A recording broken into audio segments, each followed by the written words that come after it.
बाळासाहेबांच्या तमाम शिवसैनिकांना तुमच्या ह्या अनिश गाढवेचा, बाळासाहेबांच्या या लहानशा शिवसैनिकाचा मानाचा जय महाराष्ट्र. काल माननीय सुप्रीम कोर्टामध्ये जे काही घडलं ते तुम्हा सर्वांच्या समोर आहे. मीडियाने सर्वांसमोर ते मांडलं. पण मीडियाने काय मांडलं आणि केवढं मांडलं ते मी आज तुमच्याशी नक्की बोलणार आहे. काल माननीय सुप्रीम कोर्टामध्ये जवळजवळ 4 ते 5 तास ही सुनावणी चालली होती. आपल्या पक्षांच्या वकिलांचं असेल किंवा प्रतिवाद्यांच्या पक्षांच्या वकिलाचं असेल, सर्व म्हणणं सुप्रीम कोर्टाने ऐकून घेतलं आणि सुप्रीम कोर्टाने त्यांचे काही जजमेंट दिलेत. बरं, ते अंतिम जजमेंट नाही आहेत हे तुम्हाला मी सर्वप्रथम सांगू इच्छितो. ह्या खटल्यामध्ये कशा कशा प्रकारे हे घडलं गेलं किंवा काय काय घडलं गेलं तुम्हाला अगदी थोडक्यात सांगतो. सर्वात प्रथम आपल्याला एक गोष्ट मान्य करावी लागेल. सुप्रीम कोर्टाप्रमाणेच भारतीय राज्यघटनेने काही स्वायत्त संस्था निर्माण केल्यात. त्यात आपल्याशी संबंधित कुठल्या 2 संस्था आहेत? त्यात येते पहिली इलेक्शन कमिशन, निवडणूक आयोग, केंद्रीय निवडणूक आयोग आणि दुसरी येते ती राज्याच्या विधानसभा, जो संविधानिक आहे. विधानसभेला घटनेने निर्माण केलेला आहे. बरं, इलेक्शन कमिशन आपल्याशी काय संबंध आहे? तर सर्वात प्रथम इलेक्शन कमिशनला हा हक्क देण्यात आलेला आहे. बरं, तो आज नाही देण्यात आलेला आहे. जेव्हा त्याची स्थापना झाली तेव्हाच तिला तो हक्क देण्यात आलेला आहे, की राज्यातल्या पक्षांच्या किंवा देशातल्या पक्षांच्या संदर्भात, त्यांच्या अस्तित्वासंदर्भात, त्यांच्या चिन्हांच्या संदर्भात आणि त्यांच्या हक्कांच्या संदर्भात निर्णय घेण्याचा हक्क सर्वात प्रथम जर तो कोणाला असेल तो इलेक्शन कमिशनला आहे. हा पहिला गोष्ट. दुसरी गोष्ट, आमदारांच्या ज्या लोकनिर्वाचित आमदार आहेत त्यांच्या पात्र किंवा अपात्रतेच्या या सर्व ज्या गोष्टी असतील ना, त्याचा हक्क दिलेला आहे तो त्या तत्सम राज्याच्या विधानसभेला किंवा त्या राज्याच्या विधानसभा म्हणजेच सभापतीला. या 2 घटना. आता ह्या दोन्हीही आपल्याशी संबंधित आहेत. अगदी बरोबर. आता हवा कशी तयार केली पहा. सर्वात प्रथम मी तुम्हाला माझं मत एक थोडक्यात हे सर्वात पुढे जाण्याच्या आधी सांगू इच्छितो. मी मागेही तुमच्याशी बऱ्याचदा बोलताना बोललो, की हा खटला सुप्रीम कोर्टातच चालावा, हा इलेक्शन कमिशनकडे वर्ग करण्यात येऊ नये. हे माझं स्वतःचं वैयक्तिक मत होतं आणि ते आपल्या सर्वांचंही असेल. बरं, हे का होतं? मग तसं काही झालं नाही. जे नको घडायचं ते घडलं. ती फॅक्ट मान्य करून चला आता. ते घडलं. बरं, हे आपण का म्हणत होतो? बरं, आपला काही इलेक्शन कमिशनशी काही वैयक्तिक वाद आहे का? तर नाही. इलेक्शन कमिशनचा आपलं काही वाकडं आहे का? तर नाही. पण कसं असतं, ह्या ज्या संघटना आहेत ज्यांना आपण स्वायत्त म्हणतो ना, त्या स्वायत्त संघटना स्वायत्तसारखं वागतात का? हा पहिला प्रश्न. याच्यासाठी मी तुम्हाला उदाहरण देतो ईडी आणि सीबीआयची. ईडी आणि सीबीआय या दोन्ही स्वायत्त संघटना आहेत. यांचा काही केंद्राचा आणि यांचा काही संबंध नाही. पण ह्या तशा वागल्यात का? आतापर्यंत त्यांचा जो अनुभव आहे आपला किंवा त्यांचं जे प्रकारचं वर्तन आहे, त्या प्रकारे आपल्या मनात तो विश्वास येत नाही. अगदी तसंच काहीसं ताकाने पोळल्यानंतर काय बोलतात त्याला, दुधाने पोळल्यानंतर माणूस ताक पण फुकून पितो. तशातला हा प्रकार झालेला आहे. पण प्रत्येकाला आपल्याला एक चान्स द्यावा लागणार आणि तेच घडतंय नेमकं इथे. कारण बघा, सगळ्यात पहिलं, ही जर सुप्रीम कोर्टाकडनं इलेक्शन कमिशनकडे गेली तर आपल्याला त्यांना तो वेळ द्यावा लागणार. कारण त्याचा ढाचाच तसा आहे. सुप्रीम कोर्टाचा आदेश काय म्हणतो, की तुम्ही आधी त्यांच्याकडे जा, त्यांच्याकडनं जी सुनावणी होईल त्याच्यावर तुम्ही मला चॅलेंज करू शकता आमच्याकडे येऊन. म्हणजे सुप्रीम कोर्टाने असं नाही म्हणालेलं आहे, की तुम्ही आमच्याकडे येऊच नका, हे सगळं काय बघेल ते इलेक्शन आयोगच बघेल, इलेक्शन कमिशनच बघेल, असं कधी म्हटलं. पण हे मीडियाने दाखवलं नाही तुम्हाला. मीडियाने काय सांगितलं? हादरे, धक्के. बघा, जेवढं त्यांना पाहिजे त्यांनी तेवढं दाखवलं. आपण काय ऐकायचं, आपण कितपत ऐकायचं हे आपण ठरवायचं. आपल्याला इलेक्शन आयोग आता 2-3 दिवसात त्याच्या सुनावणीला सुरुवात करेल. बरं, आपलं काय झालंय बघा, आपलं फक्त कोर्ट बदललंय. आपण आता ह्या कोर्टात जायचो, आता आपल्याला ह्या कोर्टात जायचंय. युक्तिवादाचं कोड बदललंय. मला वाटतं काल माननीय आदित्य साहेब हे बोललेत. आपलं फक्त युक्तिवादाचं कोड बदललंय. आधी आपण सुप्रीम कोर्टात युक्तिवाद करत होतो, आता आपण युक्तिवाद करणार आहोत इलेक्शन कमिशन समोर. बरं, शेवटी त्यांना पण घटनेला धरूनच चालायचं ना. घटनेला धरून तेही चालणार आहे, सुप्रीम कोर्टही चालणार आहे. दावे प्रतिदावे हे केले जाणार, पुरावे तिथेही सादर केले जाणार. बघा, इथे शिवसेनेचं अस्तित्व पणाला नाहीये, इथे शिवसेनेची प्रतिमा पणाला नाहीये. इथे पणाला आहे ते आता नवीन सदस्यांनी त्यात उडी घेतली, ते इलेक्शन कमिशन. त्या इलेक्शन कमिशनच्या प्रतिमाही पणाला लावली गेली आहे. एक चुकीचं पाऊल आणि सगळी इमेज खराब. या देशातली जनता अगदी बारीक डोळ्याने बारीक बघते काय चाललंय, कुठे कसं चाललंय, कशी हुकुमशाही चालली आहे का. या सगळ्या गोष्टींकडे आपणही ध्यान द्या. दुसरी गोष्ट, आपलं 16 आमदारांच्या निलंबनाचं प्रकरण. आपलं म्हणणं होतं की 16 आमदारांचं निलंबनाचं प्रकरण हे पहिलं मार्गी लावा, त्यानंतर तुम्ही चिन्हाकडे या. का? तुम्हाला स्पष्ट सांगतो. 16 आमदार, बरं आपण 40 गेलेत. आपल्या आपल्या सगळ्या 54 आमदारांपैकी 40च आमदार गेले. आपण 16वरच केस का टाकली किंवा 16वरच ते हे का टाकलंय? तर 16 जणांसाठी यासाठी कारण सर्वात प्रथम जे गेले होते ना ते 16 होते. नंतर 1, 1, 1, 1 करत त्याला जॉइन झाला आणि ते 40चा आकडा झालाय. पण आपण सरळ सुरुवातीला जी व्हीप झुगारल्याचे हे टाकले ते 16 जणांवर टाकले. मग ते जर अपात्र ठरले कारण बघा परिशिष्ट 10 काय सांगतो? भारतीय या इलेक्शन कमिशनच्या परिशिष्ट 10 मध्ये काय सांगितलं जातं, की पक्षांतर बंदी कायद्याप्रमाणे तुम्ही पक्षाचा व्हीप झुगारू शकत नाही, पक्षाचे आदेश झुगारू शकत नाही, पक्षाच्या विरोधात तुम्ही काम करू शकत नाहीत किंवा पक्षाने ठरवून दिलेल्या गोष्टींच्या बाहेर तुम्ही जाऊ शकत नाहीत. आणि व्हीप सर्वात अनन्यसाधारण महत्व आहे. त्यावेळेस व्हीप जाहीर झाला होता. पक्षाने मीटिंग लावली होती. त्यावेळेस सगळे गुवाहाटीमध्ये होते. 16 जणांना ही नोटीस जेव्हा पाठवली त्याची त्यांनी कारणे द्यायची होती. 48 तासांची त्यांना मुदत दिली होती नरहरी झिरवाळांनी, त्यावेळेसचे उपसभापती. त्याला काही उत्तर देण्यात आलं नाही. मग त्यांच्या विरुद्ध कारवाई का करू नये यासाठी आपण ते जे केलं, याचिका केली, त्याच्यावर सर्वात प्रथम सुनावणी करावी आणि जर परिशिष्ट 10 मध्ये जर हे अपात्र ठरत असतील, तर सर्वात प्रथम हे 10-16 अपात्र झाले. हे सरकार अल्पमतात येतं. सरकार अल्पमतात येण्यापेक्षा सोडा हा 40 जणांचा गटच अल्पमतात येतो आणि 40 जणांचा गट हा अवैध ठरतो 2/3 मेजॉरिटी प्रमाणे. यांनी कसला आधार घेतलाय 2/3 मेजॉरिटीचा? 2/3 मेजॉरिटी किती सांगते? 36 + 1 37 आकडा असेल तर तुम्ही व्हॅलिड. पण परिशिष्ट 10 हे पण सांगतं की तुम्हाला मर्जर हा एकमेव पर्याय आहे. मर्जर हा एकमेव पर्याय. दुसरा पर्याय आहे गटाचा. गट म्हणजे काय हो? तुम्ही एक गट स्थापन करा आणि त्याच्याप्रमाणे तुम्ही राज्य करा. पण तो गट तुम्हाला आता नाही स्थापन करणार. तुम्हाला पुढच्या वेळेस. तुम्हाला आता मर्जर करणं गरजेचं आहे. मग आता ह्या स्वायत्त संघटना बघा. इलेक्शन कमिशनचं तर मी बोललो. त्यानंतर सभापतींनी यांना अपात्र का नाही केलं? मग आपण का सभापतींकडे हे निर्णय जाऊ नये याच्यासाठी आपण आपण जे म्हणत असतो ते यासाठी. कारण ह्या स्वायत्त संघटना स्वतःच्या ह्याच्याप्रमाणे वागत नाहीत. त्यांचे अधिकार जे दिले त्या अधिकाराला समसमान वागत नाहीत. ह्या गटाला तुम्ही तिथे मान्यताही दिलीत. माननीय राहुलजी नार्वेकरांनी त्याला मान्यताही दिली. बरं आपण हास्यास्पद वाटेल या सभापतींकडनं आपण अपेक्षा ठेवू शकतो का हे 16 जण अपात्र होतील म्हणून? तर कधीच नाही. जर असा असा निर्णय जर घेतला गेला तर ह्या देशाच्या इतिहासात ही पहिली घटना घडेल की स्वतःच्याच सदस्यांना अपात्र करतायत सभापती. असं कधीही होत नाही. बरं ह्या सगळ्यांकडून शपथ वाचून घेताना महामहिम राज्यपालांनी हाही प्रश्न विचारला नाही की तुम्ही वैध आहात का?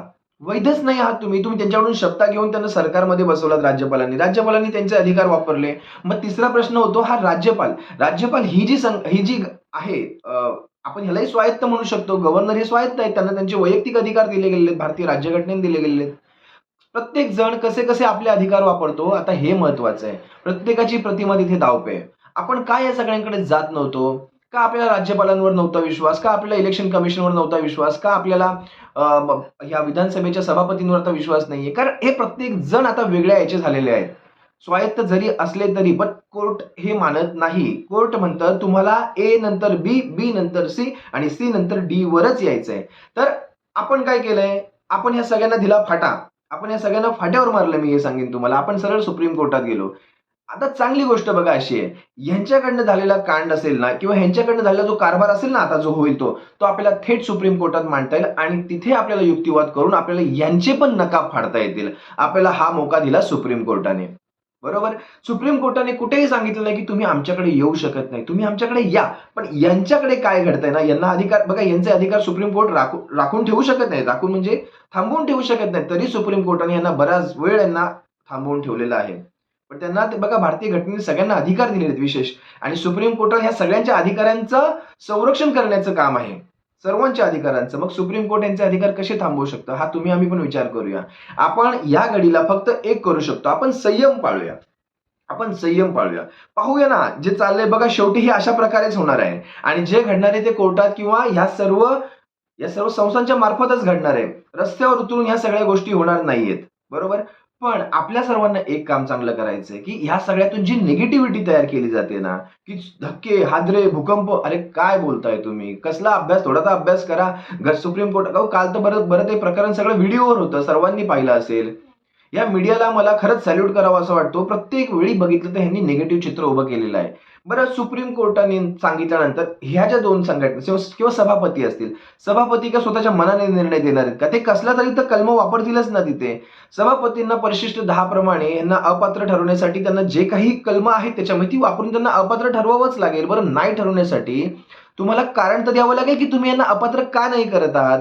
बरं, जी व्यक्ती स्वतः त्या 16 जणांमध्ये आहे, जी महाराष्ट्र राज्याचे मुख्यमंत्री म्हणून तिथे बसलेली आहे, ती स्वतः त्या 16 जणांच्या यादीमध्ये आहे.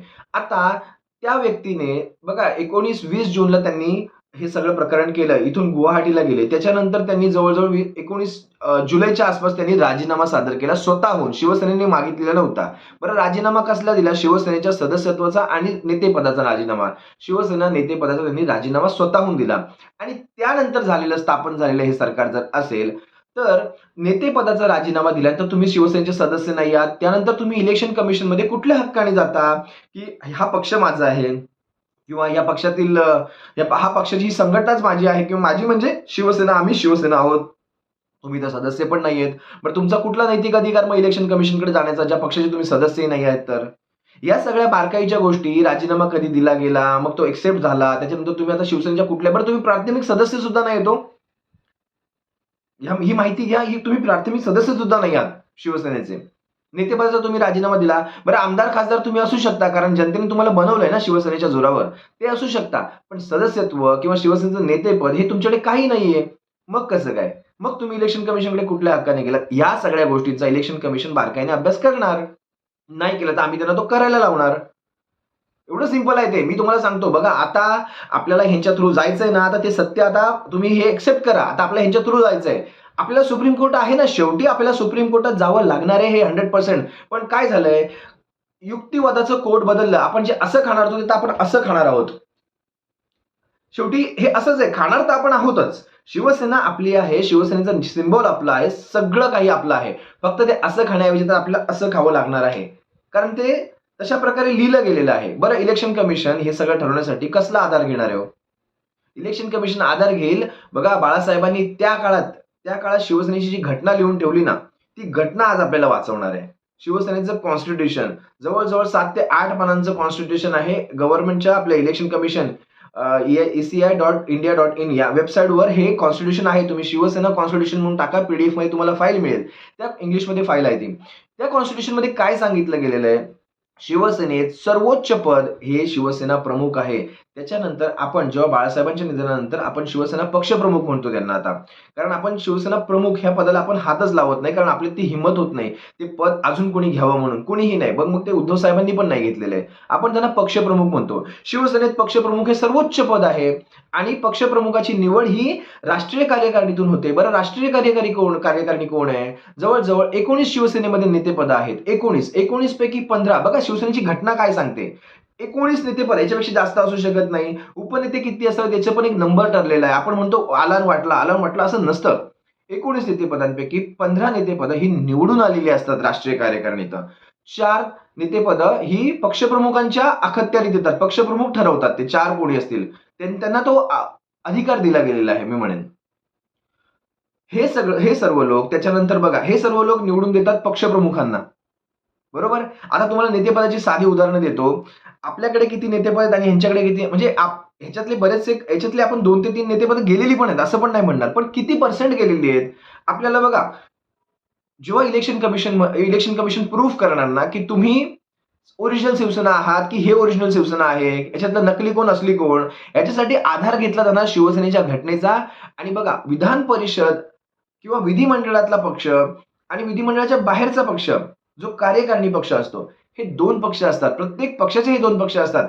ज्या विधिमंडळाच्या पक्षामध्ये येतात आमदार, खासदार, नगरसेवक, जे जनतेतून निवडून आलेली लोक असतात. आणि विधिमंडळाच्या बाहेरची लोक, जशी शहर प्रमुख, शाखा प्रमुख, उपविभाग प्रमुख, विभाग प्रमुख, तालुका प्रमुख, संपर्क प्रमुख, ही जी शिवसेनेची कार्यकारिणी आहे ना, ती इकडे येते. संघटना इथे असते, विधिमंडळ इकडे असतं. दोघं एकमेकांमध्ये मिक्स करू नका. मीडिया, दोघं एकमेकांमध्ये मिक्स करू नका. इथे जो गेलेला आहे ना, हा विधिमंडळातला मेजॉरिटी पार्ट गेलेला आहे. 54 पैकी 40 आमदार, 55 पैकी 40 आमदार गेले. हा विधिमंडळातला गेलेला आहे. 18 पैकी 12 खासदार हे लोकसभेतले गेलेले आहेत. पण तुम्ही जी कार्यकारिणी आहे, जो पक्ष आहे तो जागेवर आहे ना. त्याच्यात कुठे फुटाफूट आहे? तुम्हाला ही उभी फूट सिद्ध करावी लागेल इलेक्शन कमिशन. इलेक्शन कमिशनला जेव्हा ही फूट सिद्ध केली, तर त्यांना पुढे काही तो डिसिजन देता येणार आहे. जेव्हा आपली सगळ्यांची प्रतिज्ञापत्र तिथे सादर होतील, त्या सगळ्यांवर बघा ही लाँग प्रोसेस आहे. ही काही आज 1-2 दिवसात घडणार नाहीये. फक्त तोच काय तो इथे दुःखाचा मुद्दा आहे माझ्यासाठी. कारण ही लाँग प्रोसेस आहे. एवढे सगळे प्रतिज्ञापत्र असतील, त्याच्या सह्या व्हेरिफिकेशन भरपूर साऱ्या गोष्टी येणार त्याच्यामध्ये. पण तोपर्यंत माझं फक्त एवढं म्हणणं आहे ना, की तोपर्यंत आपण सर्वांनी संयम पाळावा. बघूया ना इलेक्शन कमिशन काय करतंय. आपल्याला आपलं महत्त्वाचं आहे ते आपल्या पक्षाचं नाव आणि चिन्ह. बाकी या 40 जणांना गेले जाऊ द्या. ह्यांचा आपल्याला आधीही आपल्या यांच्याविषयी काही आत्मीयता नव्हती, आत्ताही नाहीये. यांनी जावं. यांच्या कुठल्या येण्याबद्दल हा वाद नाही चाललेला आहे. म्हणून बाळासाहेबांची घटना बघा किती महत्वाची आहे. तर बाळासाहेबांनी त्या घटनेत जे काही लिहून ठेवलंय सगळं, की ह्या प्रकारे माझा पक्ष चालणार आणि प्रत्येक पक्षाला आपली घटना इलेक्शन कमिशनकडे देणं बंधनकारक आहे. तशी बाळासाहेबांनी 67-68 सालीच ती जमा केलेली आहे. ते पेपर पहा, त्या काळातलेच पेपर आहेत, ते स्कॅन करून इलेक्शन कमिशनच्या पोर्टलवर आहेत ते. काय सांगितलं? पक्षप्रमुख हे निवडणार. मग ह्या सर्वांनी निवडलेले, ह्या 19 जणांनी निवडलेले पक्षप्रमुख तिथे आहेत आणि ते ज्या काळात ही गद्दारी झाली त्या काळात ते पक्षप्रमुख होते. बरं, यांना तुम्हाला उदाहरण देतो. जसं ह्यांच्याकडे गेलेले नेते कोण आहेत बघा. यांच्याकडे गेलेले नेते जवळ-जवळ मनोहर अडसूळ आहेत, आनंदराव अडसूळ. एकनाथ शिंदे स्वतः शिवसेना नेते होते. रामदास कदम हे नेते होते. हे 2 ते 3 नेते सोडले तर यांच्यासमोर शिवसेनेचे कुठलेही नेते नाहीत. यांनी प्रयत्न केले शिवसेना नेते फोडण्याचा.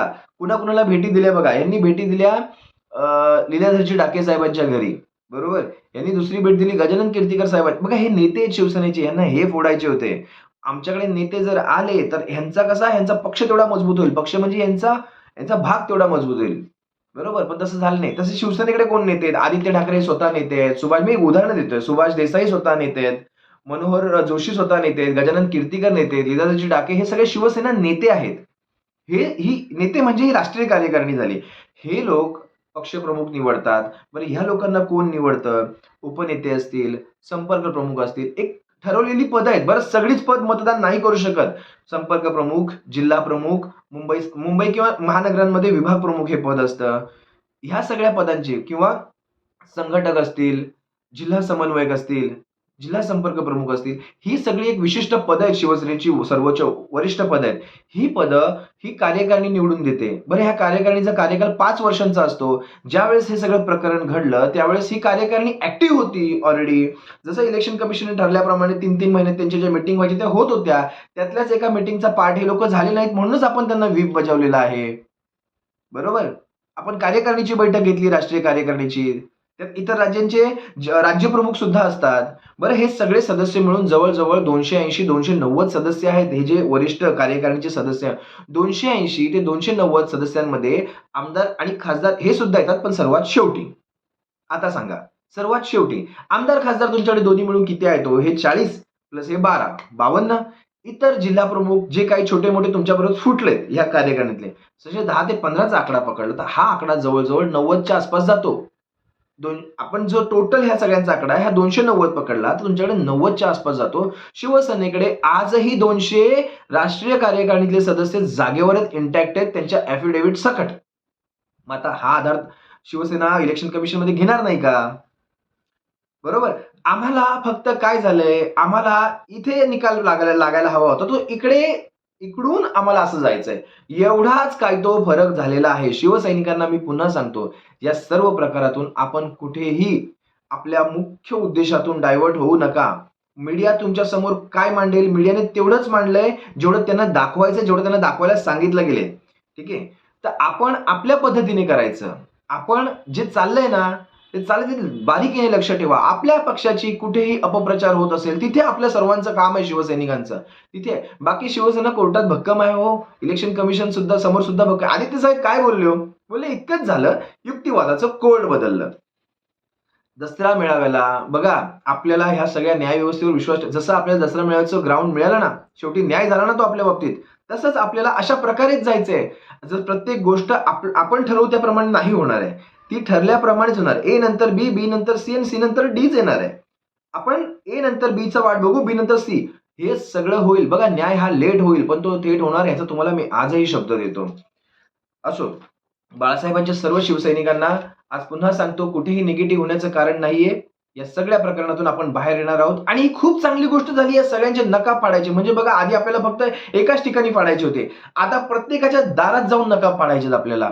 चला, इलेक्शन कमिशनच्या दारात जातोय. किती पारदर्शक तुमचा व्यवहार आहे ना, हा कळू दे राज्याला पण. पाहते, राज्यातली जनता पाहते. आणि ह्या सर्वातून बघा, ह्यांनी बीएमसीच्या इलेक्शन्स लावत नाही. सुप्रीम कोर्टाचे आदेश होते. का बरं सुप्रीम कोर्टाचे आदेश तुम्हाला तिथे पाळता आले नाही? बीएमसीचे इलेक्शन डिक्लेअर करा, नाही केले. तुम्ही अंधेरी पूर्वची पोटनिवडणूक डिक्लेअर करा, नाही केली. कारण ही जी उद्धव साहेबांच्या बाजूची ही जी लाट आहे ना, ही लाट यांना सहन होत नाही. यांना माहिती आहे लाटेत आमचा दुवा साफ होणार, सुपडा साफ होणार आहे. कारण तुम्ही बघा, सरपंचाच्या निवडणुकांचे इलेक्शनचे निकाल तुम्ही इकडे इकडे दाखवू शकता. मी म्हणतोय दाखवू शकता. कारण तिथे कोणी चिन्हावरच नसतं. तुम्हाला काय, आज तुम्ही 40चा आकडा सांगाल, उद्या तो आकडा तुमचा 5 वर येऊन बसलेला असेल. पण नंतर कोणी मीडिया तिकडे जात नाही बघायला, की काल आम्ही 40 सांगून बसलो होतो, ह्यांना मिळालेत आणि आज 5च झाले त्यांचे. ते नंतर कोणी जात नाही. तो त्या दिवशी काय, तो धुमाकूळ सुद्धा असतो. लोकांच्या मनावर बिंबवून झालं तुमचं. पण ह्या बीएमसीच्या इलेक्शन्स, ही अंधेरी ईस्टची पोटनिवडणूक, ह्या सगळ्या इलेक्शन्स तुमच्या सगळ्यांचे धाबेदर आणून सोडणार. मी हेही तुम्हाला सांगतो आणि ठाम विश्वासाने सांगतो. जर तुमच्यात तेवढी, आणि पक्षप्रमुखांनी खुलं चॅलेंज दिलं हो तुम्हाला त्या दिवशी गटप्रमुखांच्या मेळाव्यामध्ये, तुमच्यात जर हिंमत असेल तर तुम्ही इलेक्शन लावून दाखवा. एका महिन्यात इलेक्शन घेऊन दाखवा. अंधेरीची पोटनिवडणूक घेऊन दाखवा. अहो, जर आम्ही हारलो ना, आम्ही ॲज अ शिवसेना म्हणून हारलो ना, तर आम्हाला लोकांचा आदेश शिरसावज्ञ, बरोबर, आम्हाला आम्ही आम्ही घरात बसू. पण तुमच्यात ती हिंमत आहे का? आदित्य साहेब नेहमी सांगतायत, तुम्ही राजीनामे द्या आणि लोकांमध्ये या. नाही, पण तुम्ही काय करताय, हे अशा प्रकारचं वातावरण निर्मिती. बरं, हे तुमचं डोकं नाहीये. तुमच्या मागे जो कमळ उभा आहे ना, जो कमळाचा उभा आहे ना, कमळ, ते कमळाचं हे डोकं आहे. हे अशा प्रकारे वातावरण निर्मिती करायची, कसं राज्यभरात वातावरण पैठतं ठेवायचं, हे कमळाला खूप चांगलं माहिती आहे. बरं, यांच्यासोबत राहून आम्ही फक्त मैत्री नाही शिकलोय. आम्ही शिवसैनिक यांच्यासोबत राहून फक्त मैत्री नाही शिकलोय. कारण ह्यांनी कधी मैत्री केली नाही. ह्यांनी कायम मागून वार केलेत. त्यांच्यासोबत राहून आम्ही त्यांची चलाखी शिकलोय. हे लक्षात घ्या. आज सरकार तुमचं आहे. आज केंद्र सरकार तुमचं आहे. आज संघटना तुमच्या आहेत. आज स्वायत्त संघटना तुमच्या आहेत. सर्व काही तुमचं आहे. पण तुम्हाला सांगतो, ते आमच्या अंधारे मॅडमनी तो एक डायलॉग मारला होता दीवार पिक्चरचा. मेरे पास बंगला है, गाडी है, ये वो है. तुम्हारे पास क्या है? आम्ही सांगू आमच्याकडे काय आहे? आमच्याकडे शिवसैनिक आहे. बरोबर? आमच्याकडे शिवसैनिक आहे आणि त्याच्या जीवावर शिवसेना परत वर जाणार. हां, बघूया. कालच्या निकालाचं इतकंच विश्लेषण सांगेल. युक्तिवादाचं कोर्ट इकडून इकडे झालेलं आहे. आज इकडे होतं, उद्या तिकडे आपण बोलणार आहोत. आणि तिकडून आपल्याला शेवटी सुप्रीम कोर्टात जायचंय. फक्त ए नंतर बी आणि बी नंतर सी मध्ये जाऊया. बाकी काहीही झालेलं नाहीये. शिवसैनिकांनी चिंता करू नये. सप्रेम जय महाराष्ट्र बाळासाहेबांच्या शिवसैनिकांना. रजा घेतो.